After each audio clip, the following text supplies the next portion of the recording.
രാവിലെ തന്നെ പിള്ളേർ സ്കൂളിൽ പോകുന്ന സമയത്ത് ഞാനും അമ്മാമ്മയും കൂടി ഒരു സ്ഥലം വരെ പോയെന്ന്. വേറെ എവിടെയല്ല, ആശുപത്രിയിലാണ്, ഗവൺമെന്റ് ആശുപത്രിയിലാണ് പോകുന്നത്.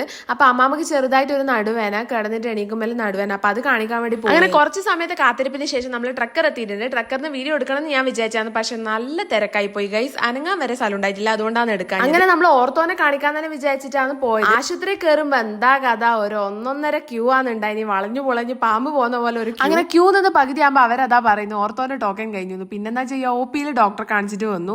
അത് കഴിഞ്ഞ് മരുന്ന് മേടിക്കാൻ പോകുമ്പോൾ അതിനെക്കാട്ടും വലിയ ക്യൂ നിന്നിട്ട് എന്നെ ഡോക്ടറെ കാണിക്കേണ്ടി വരുമോ എന്ന് എനിക്ക് തോന്നി. അങ്ങനെ നമ്മൾ ഹോസ്പിറ്റലിലാണ് തന്നെ ഓട്ടോ പിടിച്ചിട്ട് ട്രഷറീൻ്റെ അടുത്തെത്തി. ട്രഷറീൻ്റെ അടുത്ത് നമുക്ക് ട്രക്കർ ഇങ്ങനെ പോവാൻ വേണ്ടി നിൽക്കുന്നത്. അങ്ങനെ എന്തോ ഭാഗ്യത്തിന് ട്രക്കർ കിട്ടി നമ്മൾ നേരെ നാട്ടിലേക്ക് പോയി. കുറച്ച് സമയത്തേക്കാണെങ്കിൽ ആശുപത്രിയിൽ പോന്നെങ്കിലും തിരിച്ച് നാട്ടിലെത്തുമ്പോൾ കിട്ടുന്ന ഒരു സമാധാനം അത് വേറെ ഒരു ഫീലാണ്, അത് പറഞ്ഞറിയിക്കാൻ പറ്റൂല.